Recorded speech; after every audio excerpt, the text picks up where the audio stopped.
Hello friends, কেমন আছেন সবাই? আশা করি সবাই অনেক ভালো আছেন। তো আজ আমি এক্সপ্লেন করব বাকিহান্না ভার্সেস কেঙ্গেন আটোরা ইউনিভার্সের সেকেন্ড পার্ট, যেখানে আমি এই অ্যানিমের দুটি বেস্ট ফাইট মানে দুটি বিস্ট এবং দুটি ডিমেনের মধ্যকার ফাইটটিকে এক্সপ্লেন করব। তো যাই হোক, যারা এই ভিডিওর আগের পার্টটি দেখেননি সেটি আমি ডেসক্রিপশনে লিংক দিয়ে দেবো, তো সেখান থেকে চাইলে আপনারা সেটিকে দেখে নিতে পারেন। তো যাই হোক, চলুন প্রথমে আমাদের এই দুই অ্যানিমের দুটি বিস্টের মধ্যকার ফাইট এনজয় করা যাক। Fire spreading all around my room. My world's so bright, it's hard to breathe, but that's alright. Hush.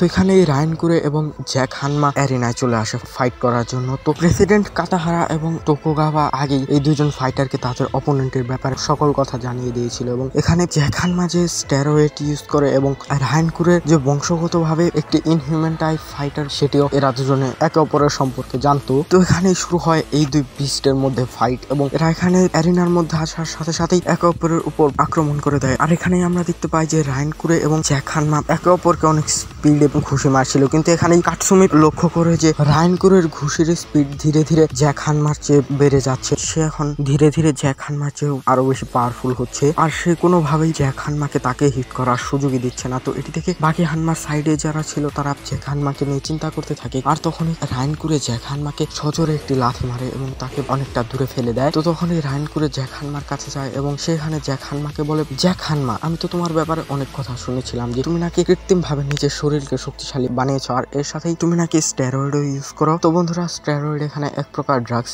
যেটিকে যে কোনো প্লেয়াররা তাদের শক্তিকে বুস্ট করার জন্য ব্যবহার করে থাকে। তো এখানে রায়ান কুরে জ্যাক হানমাকে আরো বলে, দেখেছো তুমি কৃত্রিম ভাবে নিজেকে শক্তিশালী বানিয়েছো, যার ফলে তুমি আমার মতো জন্মগত শক্তিশালী পার্সনের সামনে কিছুই না, তুমি আসলে কোনো ফাইটারই নও। তোমার মতো ফাইটাররা যারা কৃত্রিম ভাবে নিজেকে শক্তিশালী বানিয়েছে, তারা যখন আমার মতো একটি আসল ফাইটারের সামনে যায় তখন তাদের এমন অবস্থাই হয়। আর এটি শোনার সাথে সাথে জ্যাক হানমা অনেক বেশি রেগে যায় এবং সেখানে রায়ান কুরেকে অনেক শক্তিশালী একটি পাঞ্চ মারে, এবং এরপর জ্যাক হানমা উঠে দাঁড়ায় এবং সেখানে রায়ান কুরেকে বলে, শক্তি ম্যাটার করে, কিন্তু এটি কিভাবে তুমি পেলে এটি ম্যাটার করে না। আর অবশেষে ফাইটে সেই জেতে যে সবচেয়ে বেশি শক্তিশালী। জ্যাক হানমা এবার রায়ানকে পেটাতে থাকে, কিন্তু তখনই হঠাৎ করে রায়ানের অ্যাপিয়ারেন্স একেবারেই পরিবর্তন হয়ে যায় এবং সেখানে ধীরে ধীরে নিজের ফর্ম পরিবর্তন করতে থাকে। তো এখানে যারা কেঙ্গেন আটোরা অ্যানিমে সিরিজটি দেখেছেন তারা হয়তো এটি আরো ভালোভাবে বুঝতে পারবেন। তো যাই হোক, এখানে রায়ান কুরে নিজের বেস্ট ফর্মে চলে আসে, আর এখানেই আমাদেরকে বলা হয় যে রায়ান কুরের এই ফর্মটি অনেক বেশি শক্তিশালী এবং সে এই ফর্মে ততক্ষণ পর্যন্ত নিজের শত্রুকে পেটানো বন্ধ করে না যতক্ষণ পর্যন্ত সে জিতে না যাচ্ছে।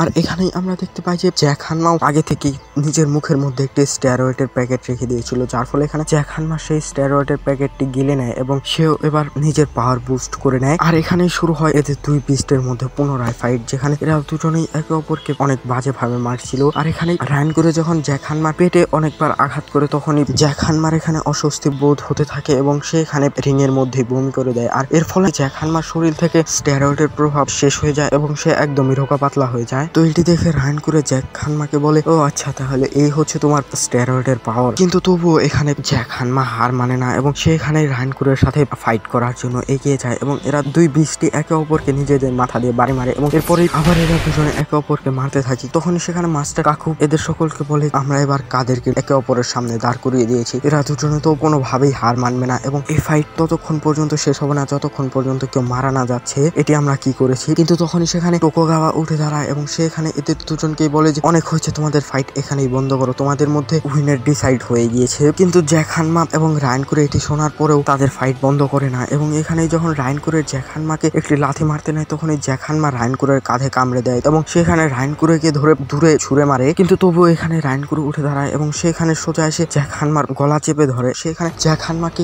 মেরেই ফেলবে কি এমন সময় সেখানে পিকেল চলে আসে এবং পিকেল এখানে আসার সাথে সাথেই সেখানে রিং ভেঙে রিং এর মধ্যে চলে যায়। তো এটি দেখে রায়ান কুরে পিকেলকে বলে, তুমি এখানে কি করছো, তুমি এখান থেকে তাড়াতাড়ি সরে যাও, আমি একে এখন মেরেই ফেলেছিলাম। তো তখনই জ্যাক হানমা রায়ান কুরেকে বলে, এ তোমার জন্য নয়, এ আমার জন্য এসেছে, এর সাথে আমার পুরনো হিসাব নিকাশ এখনো বাকি আছে। কিন্তু তখনই সেখানে রিং এর মধ্যে এন্ট্রি হয় দুই অ্যানিমের মেইন ক্যারেক্টার বাকি হানমা এবং ওমার টোকিটার, যেখানে বাকি হানমা সোজা গিয়ে রায়ান কুরেকে একটি ঘুষি মারে এবং তাকে দূরে সরিয়ে দেয়। আর অন্যদিকে ওমা টুকিটা গিয়ে সোজা পিকেলকে একটি লাথি মারে। তো এখানে ওমা যে পিকেলকে লাথি মেরেছে একে একবারও জেটসুর পায়ের দিকে তাকায় নাই, নাকি এর নিজের পায়ের উপর মায়া দেওয়া নাই।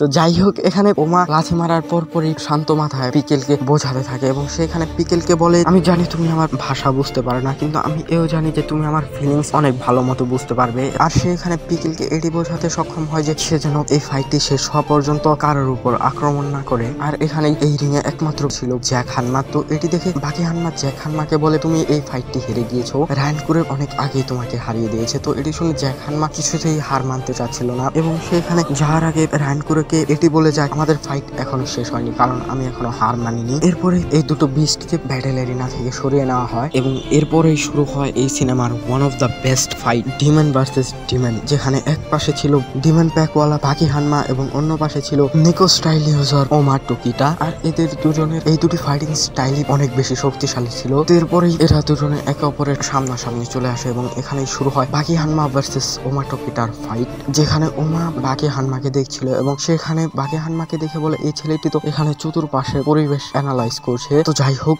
আমি এই ফাইটটি আগে স্টার্ট করি। আর এই বলে ওমা যখন বাকির উপর আক্রমণ করতেই যাবে কি তৎক্ষণাৎ বাকি তার সবচেয়ে ফাস্টেস্ট মুভটি ইউজ করে, যেটি সে জেলে থাকা অবস্থায় অলিভার উপরও ইউজ করেছিল। আর সেটির মাধ্যমে এখানে সে 1 সেকেন্ডেরও কম সময়ের মধ্যে ওমা টুকিটাকে নক আউট করে দেয়। তো এটি দেখে ইয়ামাশিটা বলে, এই ছেলেটি কি সত্যিই এতটা শক্তিশালী যে ফাইট শুরু হওয়ার আগে শেষ করে দিল। কিন্তু তখনই আমরা দেখতে পাই যে ওমা টুকিটা সেকেন্ডের মধ্যে সেখানে দাঁড়িয়ে পড়ে এবং এরপরে ওমা টুকিটা বাকির উপর আক্রমণ করতে যায়। কিন্তু তখনই সেখানে বাকি হানমা ওমা টুকিটার গায়ে অনেক জোরে একটি লাথি মারে। কিন্তু এর পরক্ষণেই আমরা দেখতে পাই যে বাকি হানমা নিজের পা ধরে চিৎকার করতে থাকে এবং সেখানে বলে, আমার মনে হলো যেন আমি কোনো কংক্রিটের দেওয়ালে লাথি মেরেছি। তো এখানে রিভিল করা হয় যে এটি ওমা টুকিটার একটি মার্শাল আর্ট টেকনিক, যেটির মাধ্যমে সে যখন ইচ্ছা নিজের বডি যে কোনো পার্টকে কংক্রিটের দেওয়ালের মতো শক্তিশালী বানিয়ে ফেলতে পারে। তো এরপরেই ওমা বাকি হানমার উপর আক্রমণ করে দেয় এবং এখানে ধীরে ধীরে ওমা বুঝতে পারে যে বাকি হানমাকে কেন আন্ডারগ্রাউন্ড ব্যাটেল এরিনার চ্যাম্পিয়ন বলা হয়। কিন্তু এখানে বাকি ওমাকে ভালো মতো হিট করতে পারছিল না, কারণ সেখানে ওমার যে জায়গায় হিট করছিল সেখানে ওমা নিজে সেই পার্টটিকে কংক্রিটের দেওয়ালের মতো শক্তিশালী করে ফেলছিল। তো তখনই বাকির ইউজুরো হানমার সেখানে উইন্ড স্ট্রাইকের কথা মনে পড়ে এবং সেখানে মনে করে যে ইউজুরো হানমা তাকে বলেছিল অপোনেন্ট তার বডিকে কতটা শক্তিশালী করুক এটি দেখার বিষয় নয়, কিন্তু এই টেকনিকটি ইউজ করলে অপোনেন্ট নিশ্চিত ব্যথা পাবে। কিন্তু হ্যাঁ, এটি অন্য বিষয় যে সিজনের লাস্টে ইউজুরো হানমার উপর এটি কার্যকর হয়নি, কিন্তু তবুও এখানে বাকি উইন্ড স্ট্রাইক দিয়ে ওমা টুকিটার উপর আক্রমণ করে। আর সত্যি এটা অনেক বেশি ইফেক্টিভ ছিল, যার ফলে এখানে ওমা টুকিটা যন্ত্রণার চিৎকার করতে থাকে।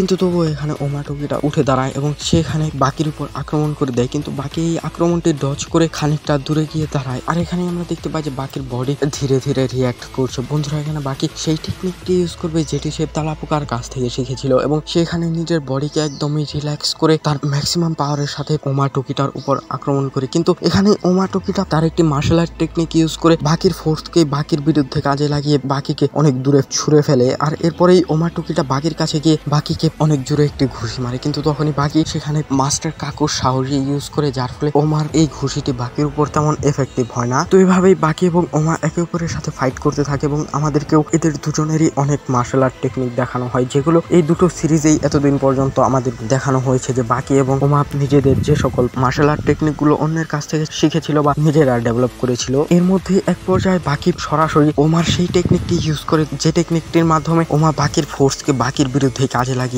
এবং এটি বাকি অনেকটাই নিখুঁত ভাবে করে, যেটি দেখে ওমা শকড হয় এবং এখানে ওমার সাথে সাথে রিংয়ে থাকা ক্যাঙ্গেন আসুরার সকল ফাইটাররাও শকড হয়। তো এখানে ওমা বাকিকে দেখে বলে, হ্যাঁ, আমি এমন একজন ফাইটারের কথা শুনেছিলাম যে তার অপোনেন্টের ফাইটিং স্টাইল দেখেই সেটিকে মাস্টার করে নিতে পারে, আর সেটি ছিল ইউজিরো হানমা, কিন্তু আমি ভাবিনি যে তুমিও এমনটা করতে পারবে। আর এই বলে ওমা টুকিটা নিজের নিকো স্টাইলের সবচেয়ে পাওয়ারফুল একটি মার্শাল আর্ট টেকনিক ইউজ করে, আর এটিকে ডেমন পজিশনও বলা হয়, যার ফলে এখানে আমরা দেখতে পাই যে ওমার অ্যাপিয়ারেন্স সেখানে একেবারে একেবারে বদলে যায় এবং তার বডি থেকে হিট বেরোতে থাকে এবং সে দেখতেও একটি ডেমনের মতো হয়ে যায়। তো এটি দেখে ইয়ামাশিটা অনেক বেশি ভয় পেয়ে যায়। এখানে আমাদের মাস্টার কাকু বাকি হানমার সাইডের সকল ফাইটারদেরকে বলে, হ্যাঁ আমি শুনেছিলাম যে কেউ একটা এখনো এই স্টাইলটিকে ইউজ করে, কিন্তু আমি একদমই ভাবিনি যে এই ছেলেটি এই ধরনের মার্শাল আর্ট স্টাইল ইউজ করে। এটি অনেক বেশি ডেঞ্জারাস মার্শাল আর্ট স্টাইল আর এটি নিজের ইউজারের উপরে অনেক খারাপ প্রভাব ফেলে, যার ফলে এর ইউজারের জীবন অর্ধেক হয়ে যায় এবং ওমার যে অবস্থা সে এখন ওভারহিটের কারণে স্ট্রোক করে মারাও যেতে পারে। কিন্তু এই ফাইটিং স্টাইলটি তার অপোনেন্টের বিরুদ্ধে অনেক বেশি কার্যকর হয়ে থাকে। কিন্তু তখনই আমরা দেখতে পাই যে বাকিও এখানে কম যায় না, সে এখানে নিজের ডেমন প্যাকটিকে অ্যাক্টিভ করে নিয়েছে। তো এখানেই আমাদের Nico style versus demon pack দেখানো হয়, যেখানে এরা দুজনেই একে অপরের সাথে ফাইট করে এবং এই ফাইটটি অনেক বেশি ডেঞ্জারাস ছিল। এরপরে এরা দুজনে একে অপরের উপর ফাইনাল অ্যাটাক করে এবং দুজনেই মাটিতে লুটিয়ে পড়ে, যার ফলে এখানে আমরা দেখতে পাই যে ওমার ডেমন পজিশনিং টেকনিকটাও অকেজে হয়ে যায় এবং এর সাথে সাথে বাকির ডেমন প্যাকও ডিঅ্যাক্টিভ হয়ে যায়। কিন্তু তখনই সেখানে এরা কিছু একটা ফিল করে, কারণ এখানে সে চলে এসেছে। তো এখানে আমরা সেই দুজন গার্ডের কাছে দেখতে পাই যারা এখানে বলে এখানে যারা আছে তারা সকলেই স্ট্রংগেস্ট ফাইটার, আর যেখানে স্ট্রংগেস্ট ফাইটার হবে সেখানেই সে নিজের শিকারকে খুঁজতে খুঁজতে চলে আসবে ইউজিরো হানমা দি ওগার। আর এখানেই আমরা দেখতে পাই যে ব্যাটেল এরিনার মধ্যে এন্ট্রি করে the strongest man in the world, মানে ইউজিরো হানমা। আর এখানে ইউজিরো হানমা ওমাকে দেখে এবং সেখানে ওমাকে বলে, ও আচ্ছা তাহলে তুমি হচ্ছে সেই নিকো স্টাইল ইউজার, দেখি তুমি কতটা বেশি শক্তিশালী। কিন্তু তখনই সেখানে বাকি ইউজিরো হানমাকে বলে, তুমি সরো তো এখান থেকে, তুমি জানো না যে আমাদের মধ্যকার ফাইট এখনো শেষ হয়নি, আর তুমি এখানে কি করতে এসেছো? তো এটি শুনে ইউজিরো হানমা বাকিকে বলে, কিরে গত সিজনে তোর ওয়ার্ল্ড স্ট্রংগেস্ট ম্যানের পদবি দিয়ে দিছি, দেখে কি তুই নিজের বাপের সাথে কি করে কথা বলতে হয় সেটিও ভুলে গিয়েছিস? আয় বেটা এখানে আয়, তোকে শেখাচ্ছি নিজের বাপের সাথে কি করে কথা বলতে হয়। আর না বন্ধুরা, ইউজিরো হানমা এখানে বাকির সাথে এমন ভাবে বলেনি, সে এখানে এইভাবে বলেছিল যে বাকি তুমি এখানে এত স্ট্রংগেস্ট অপোনেন্টের সাথে লড়ে নিজেকে এন্টারটেইন করছো, আমাকেও তো একটু এনজয় করার সুযোগ দাও, আমিও এই নিকো স্টাইল ইউজারের সাথে ফাইট করে এনজয় করতে চাই। কিন্তু তখনই সেখানে গ্যানসাই চলে আসে, যে ক্যাঙ্গান আসুরা ইউনিভার্সের একটি স্ট্রংগেস্ট ফাইটার, যাকে আপনি ক্যাঙ্গান আসুরা ফাইটারদের জন্য ইউজিরো হানমাও ভাবতে পারেন। আর তখনই ওমা এবং বাকি এদের দুজনের উপরেই আক্রমণ করে দেয়, যেখানে ওমা ইউজিরো হানমার উপর আক্রমণ করে দেয় এবং বাকি গ্যানসাইয়ের উপর আক্রমণ করে দেয়, কিন্তু এরা দুজনে এদের দুজনের কিছুই করতে পারে না। আর এরা দুজনেই ওমা এবং বাকিকে ধরে ফেলে। তো এটি দেখে সেখানে ইউজিরো হানমা বলে, বাহ সকল শিকার দেখি এখানে একসাথে চলে এসেছে, এবার অনেক বেশি মজা হবে। কিন্তু তখনই সেখানে টোকুগাওয়া উঠে দাঁড়ায় এবং সেখানে ইউজিরো হানমা এবং গ্যানসাইকে বলে, তোমরা দুজনে সবকিছু নষ্ট করে দিয়েছো, আমি তো তোমাদের এখানে এমনিতেও ডাকতাম, কারণ আমি এবং কাতাহারা মিলে তোমাদের ফাইটের কথাও চিন্তা করেছিলাম, কিন্তু তোমরা এখানে তোমাদের সময়ের আগে এসে সবকিছু নষ্ট করে দিয়েছো। তো যাও, তোমরা ততক্ষণ পর্যন্ত এই অ্যারিনার ফাইটারদের ডিস্টার্ব করবে না যতক্ষণ পর্যন্ত তোমাদের পালা না আসছে। তো এখানে গ্যানসাই এবং ইউজিরো হানমা বলে, আমি মিস্টার টোকুগাওয়াকে সম্মান করি, যার ফলে আমি এখান থেকে চলে যাচ্ছি, এবং এখানে এরা দুজনে ব্যাটেল এরিনা থেকে যেতে থাকে। কিন্তু তখনই বাকি আর ওমা ফিল করে যে তারা অনেক বেশি ড্যামেজ নিয়েছে। কিন্তু বন্ধুরা, এই ড্যামেজটি তাদের ফাইটের ফলে হয়নি, তারা যে একটু আগে বেশি পাকনামি করে এই দুটো স্ট্রংগেস্ট ফাইটারের মধ্যে গিয়েছিল, তখন এরা দুজনে শুধু এদের আক্রমণগুলোকে আটকায়নি, বরং সেখানে এরা এত স্পিডে এদের দুজনকে হিট করেছিল যে এরা দুজনে দেখতে পায়নি যে কখন ইউজিরো হানমা এবং গ্যানসাই এদের দুজনকে হিট করেছে। আর এর ফলে এরা দুজনে এখন আর ফাইট করার মুডে নেই, যার কারণে এই ফাইটটি ড্র হয়ে যায়। আর এর সাথেই এই সিনেমাটি এখানেই শেষ হয়। তো বন্ধুরা, সিনেমা বা এক্সপ্লেনেশন কেমন লাগলো সেটি কমেন্টে নিশ্চয়ই জানাবেন। আর গ্যানসাই এবং ইউজিরো হানমার ফাইট নিয়ে আপনার কি মতামত সেটাও কমেন্টে জানাবেন। আপনার মতে গ্যানসাই বেশি শক্তিশালী নাকি ইউজিরো হানমা বেশি শক্তিশালী? তো আজকের জন্য এতটুকুই, তোমার দেখা হবে অন্য কোনো সিরিজ বা মুভির সাথে, ততক্ষণের জন্য বাই। বন্ধুরা, ইউজিরো হানমা আর বাকির কনভারসেশন কিন্তু মোটেও মুভিতে অরিজিনালি ওরকম ছিল না, আমি সেটিকে মজা করে ওইভাবে বলেছি, নয়তো ইউজিরো হানমা আসার সাথে সাথে সেখানে পরিবেশই অন্যরকম হয়ে গিয়েছিল। सब हट जाओ, मैं अंदर जा रहा हूं, लेकिन बेवकूफ।